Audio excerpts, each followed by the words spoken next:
Alzándose por encima de páramos azotados por el viento y bosques sombríos, la aldea de Jerroth se encuentra bajo asedio. Cada noche, cuando el sol se oculta tras las montañas al oeste y las velas arden débilmente, un mastín demoníaco merodea por las calles de la aldea desatando su furia salvaje contra los vivos. Caudillos o indigentes, ancianos o niños, nadie está a salvo de él. Derrotar al mastín inmortal requerirá de algo más que simples espadas o incluso conjuros. Para matar a la bestia, los personajes deberán ahondar en los misterios de la región y de sus reyes bárbaros. Solo entonces, armado con las reliquias forjadas en un pasado sangriento, podrá el más astuto y temerario de los aventureros desafiar al mastín de Jerroth.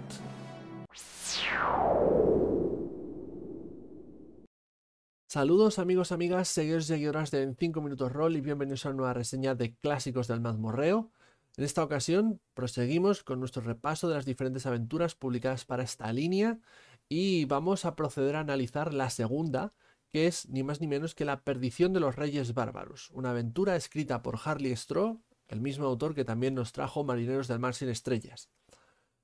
Una aventura que nos va a proponer una experiencia de juego algo diferente de lo que podemos esperar que es una partida de clásicos del mazmorreo, pero todo esto vamos a analizarlo en profundidad a lo largo del presente vídeo.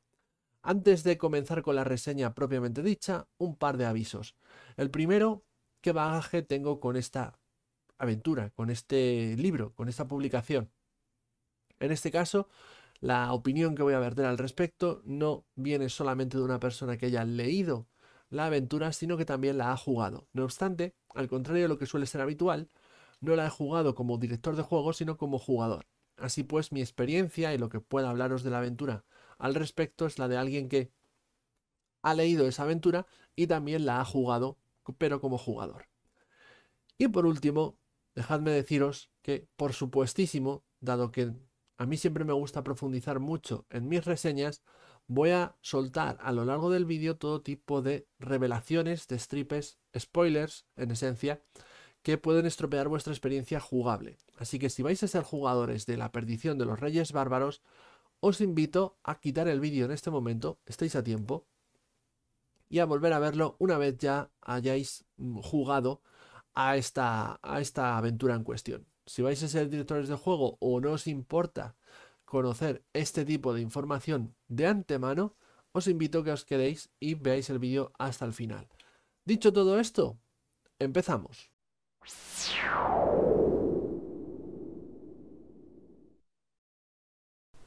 Damos comienzo a nuestra reseña, como es costumbre, hablando de la edición física y la presentación visual de este Clásicos del mazmorreo de La perdición de los reyes bárbaros. Tenemos aquí un libreto en tamaño A4 con portada a todo color, tapa blanda y la encuadernación es en grapa. Tiene un total de 22 páginas, el interior es en blanco y negro. No son 22 páginas de aventura, no obstante, ya que en su interior vamos a encontrar dos aventuras, La perdición de los reyes bárbaros y El crisol infernal del demente Sedrecan. Si la memoria no me falla, ese es el título, voy a comprobarlo. Sí, El crisol infernal de Sedrecan el demente. Bueno, tanto monta tanto. La maquetación, como ya sucedía con Marineros del Mar sin Estrellas, emula a las maquetaciones añejas de las aventuras antiguas de Dragones y Mazmorras. En este caso, doble columna para mucho texto. Una descripción sala por sala y no vamos a encontrar texto en negrita que nos diga cuáles son las tiradas que tenemos que realizar. La propia información a la hora de dirigir la aventura va a venir entremezclada de largas y bellas, hermosas descripciones de cada sala, de forma que la lectura va a ser muy fluida, pero no así tanto la dirección, que nos va a obligar a detenernos a localizar la información relevante que nos interesa. Puntos positivos por un lado, puntos negativos por el otro. El arte, por su parte, está realizado en su mayoría por Doug Kovacs, también tiene alguna ilustración de William McAusland y Stefan Paux. Es un arte muy bueno, tiene ese tono ciertamente feísta que caracteriza a clásicos del mazmorreo y por supuesto todo el arte de estas páginas está de alguna manera relacionado con la propia aventura, no son ilustraciones así hechas sin ton ni son. Por último, mencionar los mapas, los cuales son mapas de referencia para el director de juego, no son mapas que estén pensados para utilizarse en mesa, para utilizarse como delante de los jugadores y como un lugar donde situar a tus tokens o tus miniaturas. Se trata de que el director de juego tenga una referencia espacial de cuál es el entorno de juego del dungeon, la aldea o en la localización en concreto. Y además, tal y como están realizados por Doug Kovacs, son mapas muy barrocos, muy recargados, que además están ilustrados con elementos importantes de la aventura que, si se les muestra a los jugadores, revientan la experiencia de juego, sueltan spoilers. Y hasta aquí todo lo que podemos comentar de esta edición física, de esta presentación visual, que como siempre en la línea de clásicos del mazmorreo tiene sus pros, tiene sus contras, pero en general rinde a un excelente nivel.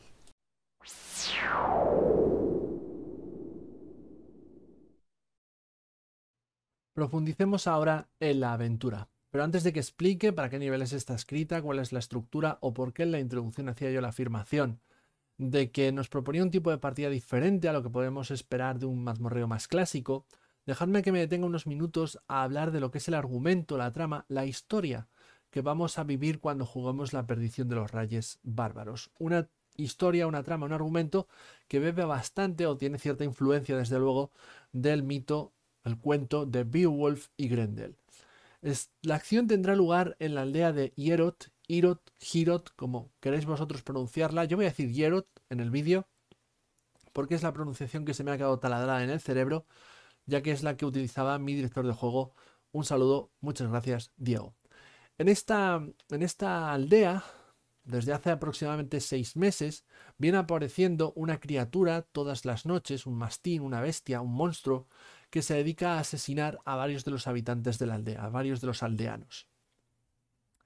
Los habitantes desconocen por completo por qué la bestia aparece desde hace 6 meses, quién la ha enviado, por qué les mata, qué es lo que está sucediendo para que esto ocurra en la aldea. Hay quien afirmará que se trata todo de un castigo divino, pero al final no dejan de ser sino ideas, teorías que se lanzan al aire, algunas de ellas por fanáticos religiosos, pero que no hay pruebas que sustenten tales afirmaciones.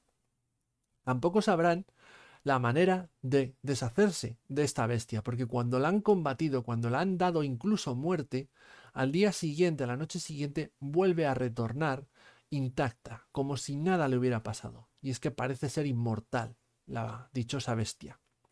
El único método que han ideado para lidiar con el mastín que cada noche busca sangre de aldeano de Hierot es el siguiente. La idea la han tenido el Jarl y su consejero Silerru, un consejero algo viperino que tanto él como el Jarl no tienen el interés del pueblo precisamente en mente cuando han ideado este plan.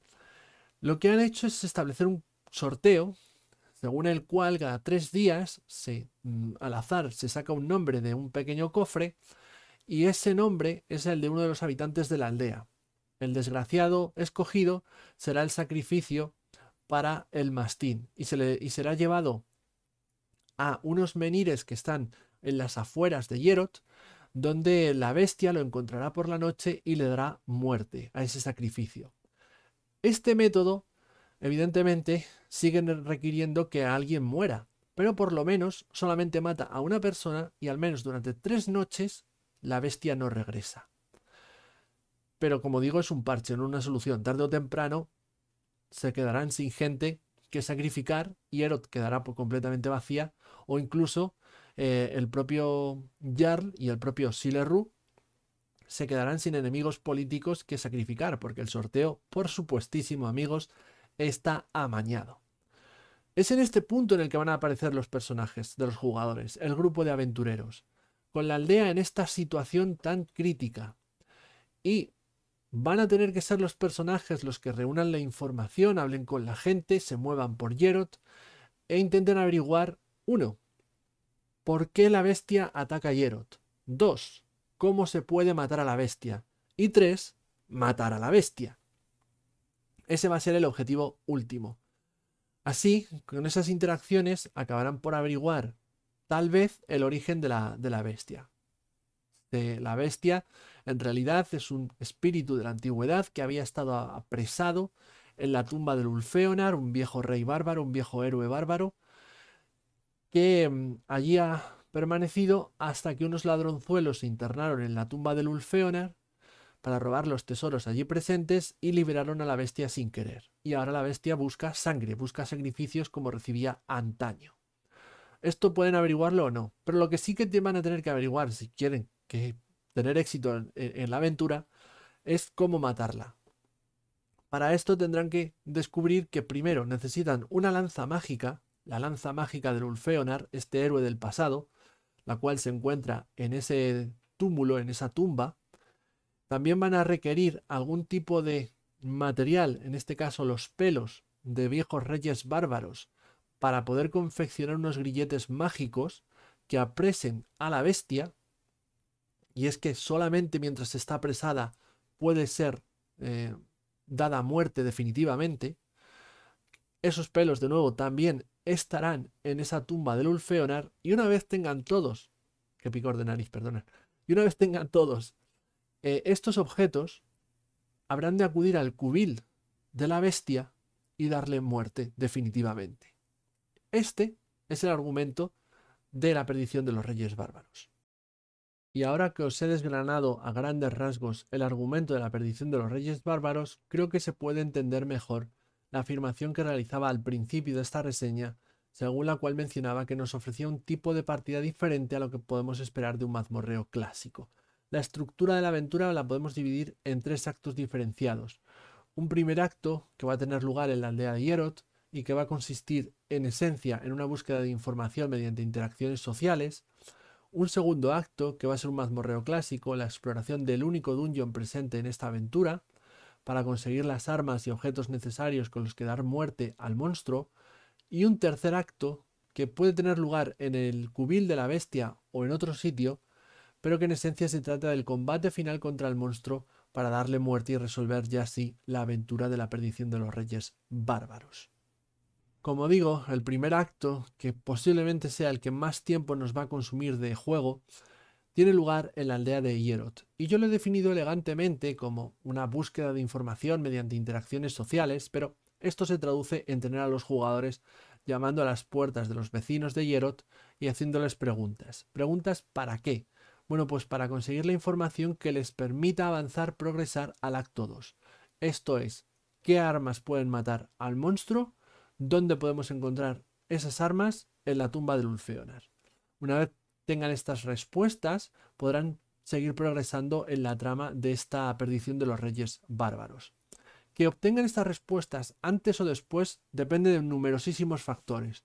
De si hacen las preguntas correctas, de si hacen preguntas incorrectas, de a quién preguntan, a quién no preguntan, y también de la disposición de los aldeanos hacia los propios jugadores, porque esta va a venir fijada con el primer encuentro que tengan, el primer contacto que tengan con la aldea de Hierot, que se va a producir antes incluso de entrar en la aldea, ya que lo primero que va a suceder es que los personajes de los jugadores se van a topar con una procesión en la que están el Jarl, sus hombres, diferentes vecinos de Hierot, que escoltan a una muchacha que es la elegida para el sacrificio de esa noche.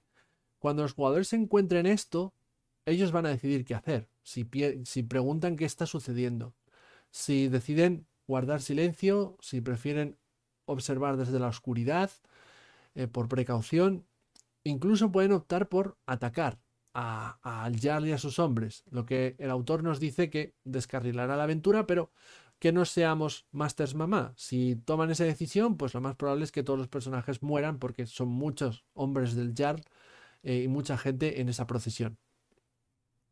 Si hacen si optan por la opción inteligente, como fue nuestro caso, esperarán a que se marche todo el mundo para hablar con la muchacha a la cual han llevado a unos menires que se encuentran en las afueras de la aldea. Y la muchacha les explicará la historia del monstruo y que ella es un sacrificio para el monstruo. Aquí van a optar por A, la salvamos, B, la dejamos como sacrificio. Podría uno pensar que el acto heroico de salvarla les va a granjear el favor de la aldea, pero esto va a ser todo lo contrario. Si se descubre en la aldea que han salvado al sacrificio, seguramente la disposición de los aldeanos sea negativa hacia sus personas. ¿Por qué? Porque a partir de este momento, el monstruo de Yerot va a pasar a atacar de nuevo todas las noches y no se va a conformar con una sola víctima, sino que va a matar a todo aquel que se ponga por delante. Lo que sin duda se granjeará la hostilidad de los habitantes de Yerot hacia los personajes. Algunos PNJs, no obstante, como el propio Jarl o su consejero, directamente van a ser hostiles, independientemente de las acciones de los personajes jugadores al inicio de la aventura. Los van a ver como aventureros entrometidos que no tienen absolutamente nada que hacer aquí. Ya digo que estos son algunos de los muchos factores que suelen intervenir en este tipo de escenas bastante más abiertas, no muy prefijadas. Los jugadores van a poder moverse por el pueblo con cierta libertad y van a necesitar familiarizarse con toda esta gente para poder conseguir esa información. El único defecto por quisquilloso que le pongo a esta parte de la aventura que a mí no me ha agradado mucho, bueno, en general la aventura que no me ha agradado mucho, todos estos PNJs, son los nombres que se les han puesto. Y es que muchos de ellos me parecen nombres que entiendo o interpreto, parecen estar sacados de algún generador de nombres aleatorios de estos de internet, que lo que hace es juntar consonantes y vocales de forma rara para hacerte un nombre totalmente impronunciable. Porque tenemos aquí nombres como Broegan, como Stein y Lam, Moerog, cosas muy extrañas que no suenan a nombre auténtico. Pero a lo mejor soy yo que soy quisquilloso. Para cuando los jugadores alcanzan el acto 2, la aventura adquiere una dinámica más tradicional, o al menos lo esperable para un juego llamado Clásicos del Mazmorreo. Es decir, aquí tenemos la mazmorra, la única, como he dicho, presente en toda la aventura. La aventura y los desafíos de la mazmorra están diseñados para personajes de nivel 1.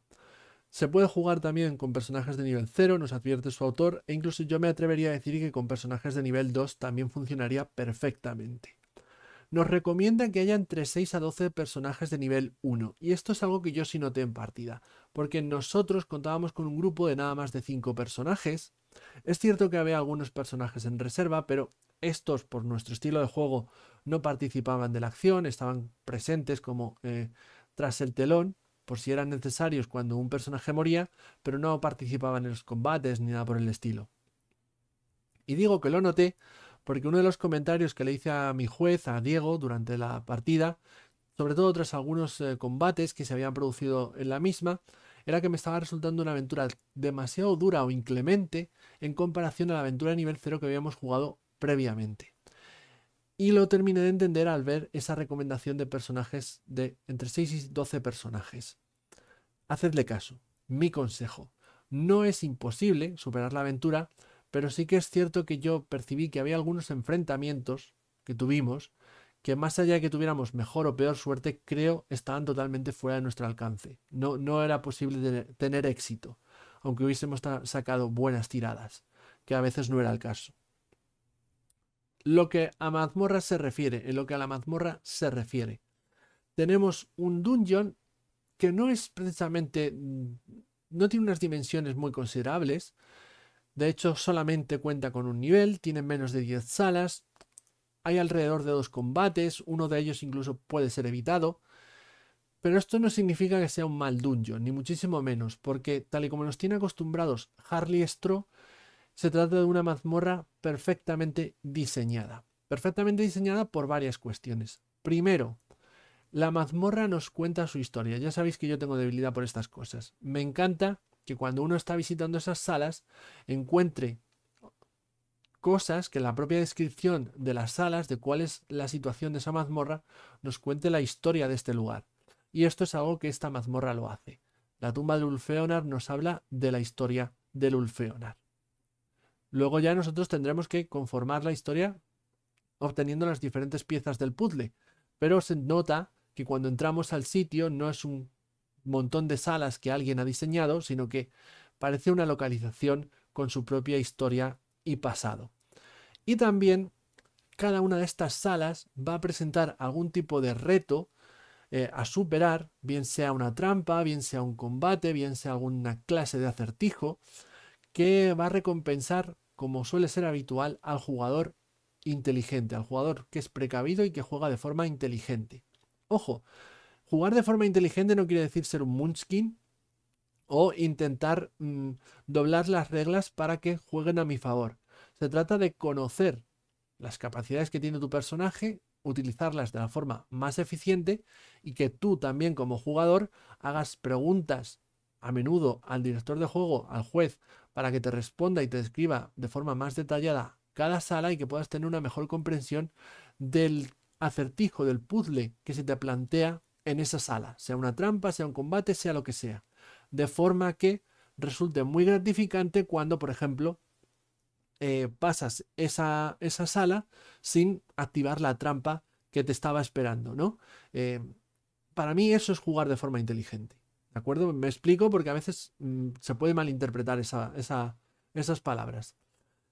Harley Straw, como digo, en este sentido, no nos decepciona y esta mazmorra, pese a que no tiene unas grandes dimensiones y va a ocupar un tiempo limitado dentro de lo que es la gran aventura, la aventura más extensa de la perdición de los Reyes Bárbaros, me parece que es un dungeon muy interesante y muy bien diseñado, como ya nos ha demostrado Harley en otras ocasiones.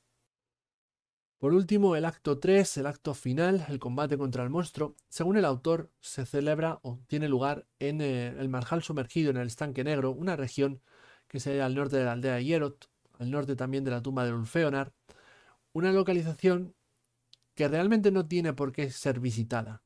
Nosotros, como jugadores, ni siquiera acudimos a ella. Nuestro combate se celebró en la aldea de Hierot, porque la criatura sabíamos que venía cada noche a la aldea y nuestro plan siempre pasó por, una vez tengamos el equipo, la esperamos a que venga a la aldea para darle muerte. Así que ni preguntamos por la existencia de este sitio. Este es uno de los grandes aciertos que tiene la propia aventura. No el que la tercera y última parte o que esta región sea visitable o no, sino el hecho de que la bestia es una presencia amenazadora a lo largo de toda la aventura. Como he dicho, al contrario que en otras aventuras de corte similar, la bestia no permanece quieta en su cubil a que los jugadores vayan a darle muerte, sino que cada cierto tiempo, más frecuentemente o menos frecuentemente, dependiendo de lo que hiciesen al principio de la aventura, va a acudir a Hierot a buscar víctimas. Y parte de esas víctimas pueden ser los propios jugadores, de forma que ya en el acto 1 es más que probable que tengan uno o varios enfrentamientos con la bestia antes de que sepan cómo darle muerte. Y es acertado y se convierte en esa presencia amenazadora, en ese gran problema, en ese gran mal, en ese monstruo que va a protagonizar precisamente la práctica totalidad de los combates presentes en esta aventura. Porque más allá de la bestia y de algún combate que hay con algunos miembros de algunos hombres del Jarl o alguna criatura suelta de la mazmorra, las peleas que haya en la perdición de los Reyes Bárbaros van a ser contra el monstruo. Esto sigue la filosofía que ya nos explicaban los autores de Clásicos del Mazmorreo en el manual básico. La idea de que los monstruos tienen nombre y apellidos. Es decir, la bestia no es una de tantas cuyas estadísticas incluso es posible que los jugadores conozcan porque se han enfrentado a este tipo de seres en numerosas ocasiones, en numerosas aventuras, en numerosos dungeons. No, la bestia es la bestia. Es única en su clase. No se sabe cuáles son sus capacidades, no se sabe cuál es su poder, no se sabe cuáles son sus debilidades. Lo tienen que averiguar y es la amenaza en mayúsculas de toda la aventura. Esa idea de que los monstruos, insisto, tienen nombre y apellidos y que se manifiesta de forma práctica, aunque se nos explicaba de forma teórica en el manual básico, se manifiesta de forma práctica en esta aventura por parte de Harley Straw. Como digo, una idea, a mi juicio, de lo más acertada. Por último, no quiero terminar de hablar de la perdición de los Reyes Bárbaros sin mencionar una de las virtudes que tienen todas estas aventuras de Clásicos del Mazmorreo que más me agradan, al menos de las que llevo leídas hasta la fecha o jugadas o dirigidas. Y es que están perfectamente diseñadas para jugarse tanto de forma individual como en campañas de larga duración. De hecho, cuando leemos el manual básico, una de las cosas que apreciamos enseguida es que los autores tienen en mente siempre jugar campañas largas. El juego se puede utilizar en aventuras cortas y funciona perfectamente, pero muchas de sus virtudes se manifiestan cuando jugamos una campaña extensa. Y con las aventuras sucede un poco lo mismo. Vamos a tener aquí una aventura, La perdición de los Reyes Bárbaros, perfectamente estructurada, diseñada, interesante, divertida, que podemos jugar de forma independiente, cerrada. Nosotros empezamos la aventura, como he explicado, con los jugadores llegando a la aldea de Hierot, la terminamos con los jugadores matando a la bestia que asola Hierot, cerramos los libros, pasamos a otro juego y habremos tenido 5 o 6 sesiones, a nosotros nos duró 5, de horas de juego de diversión pura y dura, ¿no? Horas de juego gratificantes. Hasta aquí, todos contentos. No obstante, si la leemos, vamos a ver que en su interior hay muchas ideas, conceptos, semillas, objetos mágicos, PNJs, que tienen unos trasfondos más elaborados que no se van a explorar en esta aventura, sino que van a tomar protagonismo o van a brillar si continuamos nuestras andanzas, si integramos esto dentro de una campaña de mayor duración, como es nuestro caso, lo que estamos haciendo en el canal. Entonces estamos haciendo una gran campaña que al final es el Peligro en el Planeta Púrpura, pero antes de jugar Peligro en el Planeta Púrpura, hemos estado jugando otras aventuras. ¿Qué quiero expresar con esto? ¿Qué son estas ideas, estos conceptos que introduce el autor en esta aventura, pero que no se exploran en la propia aventura? Algo que, por cierto, ya pasaba en Marineros del Mar sin Estrellas. Un ejemplo, y lo vais a entender perfectamente. Al finalizar La perdición de los Reyes Bárbaros, los jugadores pueden encontrar un orbe mágico en el cubil de la bestia. Ese orbe es un objeto mágico que a un jugador que maneje un mago le va a proporcionar una serie de modificadores positivos cuando realice pruebas de conjuro. Luego, cualquier jugador que lleve un mago, y más en un juego con de estas características, va a querer utilizarlo sí o sí. Cualquier ayuda es poca. Ese objeto, no obstante, desconocido para el mago, tiene la particularidad de que cuando haga una prueba de conjuro y el resultado sea un 1 natural, tendrá que superar una salvación de voluntad. Si fracasa esa salvación de voluntad, el narrador, el juez, pasará a describirle cómo su personaje se desintegra, se convierte en una sustancia oleaginosa y desaparece. Y aquí, tú como juez puedes tomar una decisión. Les explicas lo que ha pasado y les vuelas la cabeza en ese momento. No os preocupéis, ahora os explico lo que ha pasado.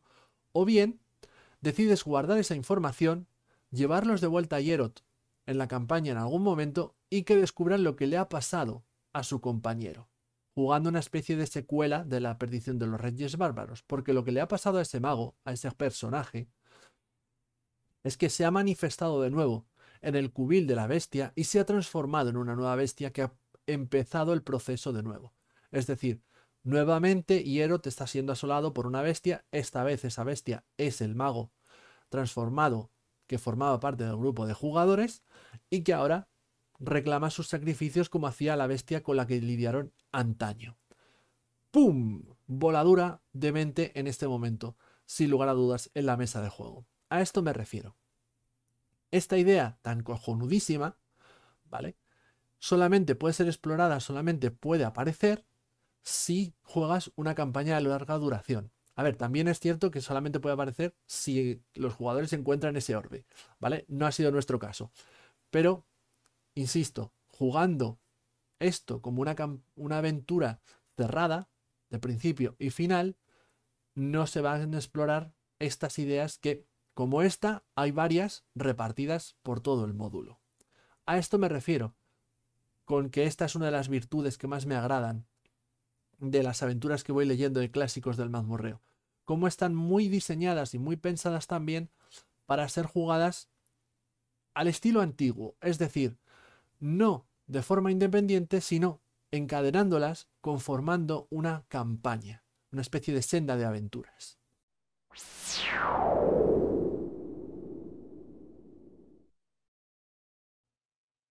hablemos ahora del Crisol Infernal de Zedrekán el Demente. Se trata de una aventura extra que aparece recogida en las páginas finales de este módulo de La perdición de los Reyes Bárbaros.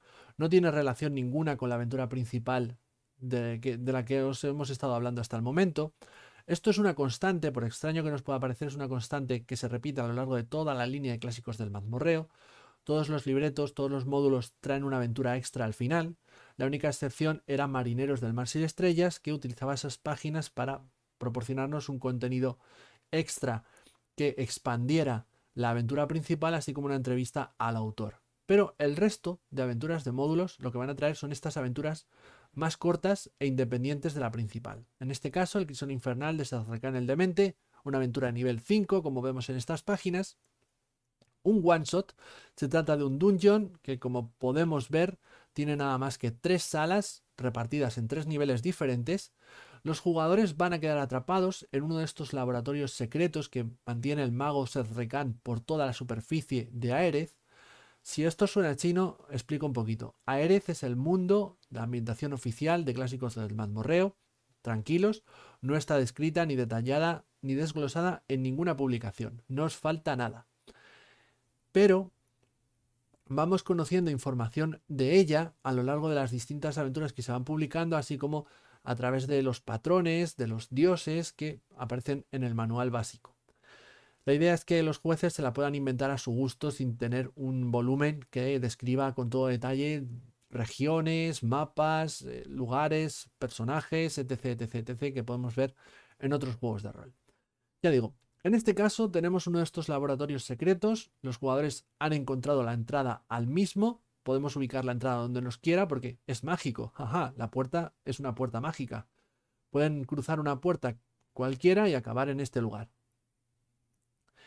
Y están atrapados. Están atrapados junto a un diablo de lo más cabroncete que Zedrekán dejó aquí preso y del cual seguramente se olvidó, que lo que ansía es salir de aquí. Y lo que pretende es que sean los jugadores los que se queden aquí encerrados para él salir.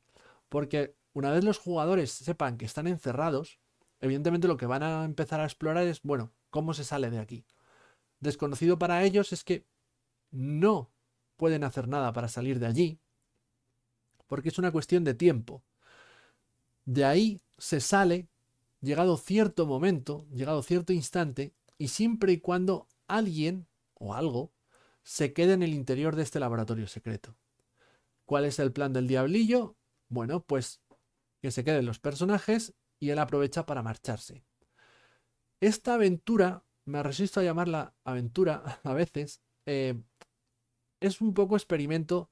Yo la definiría como una cura de humildad para cierto tipo de jugadores. Y es algo que Harley Stroh expresa específicamente en el texto. O sea, no me estoy inventando nada. La idea tras la misma es coger a ese tipo de jugador que va por todo el dungeon matando todo lo que aparece por delante, sin pensar absolutamente en nada, y entonces que se lleve la sorpresa al final de la partida cuando descubra de que, has matado al diablillo, has matado al gorila, los dos únicos seres vivos que hay en el interior de esta mazmorra. Pues si queréis salir todos, alguien se tiene que quedar. ¿A quién van a votar a tus compañeros? O, a ver, también puede dar para un momento divertido en que se empiezan a pelear entre ellos por ver quién se queda. Las cosas como son, pero, insisto, es algo que expresa el propio autor.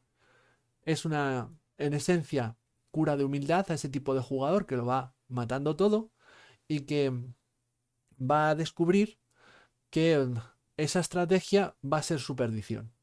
Si afrontas la aventura con esa estrategia en mente, va a ser tu perdición y vas a pagar las consecuencias llegado el final de la misma. A ver, como experimento está bien. Puede dar momentos curiosos, cuando menos. Personalmente no es lo que más no me ha agradado muchísimo. No me importa que sea de esta manera, porque la aventura que me importa y me interesa es la principal, es la perdición de los Reyes Bárbaros, y esa me parece muy buena. Pero bueno, puestos a tener una aventura extra, no me voy a quejar de que por lo menos la tenemos, aunque es cierto que lo que me propone no es necesariamente lo que más disfruto. Hay que ser un poco hijo de mala madre para poner esta aventura, a mi juicio, a los jugadores. A no ser que le tengas mucha inquina a uno precisamente por ese estilo de juego, es putear por putear. Y no es el estilo de juego que, en lo personal, más disfruto.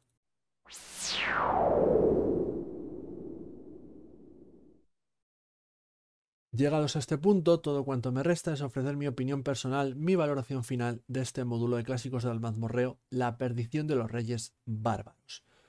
Una aventura que después de haber jugado, después de haber leído y después de haber dedicado todo este vídeo a hablar de sus numerosas virtudes, considero que calificaría con un sobresaliente.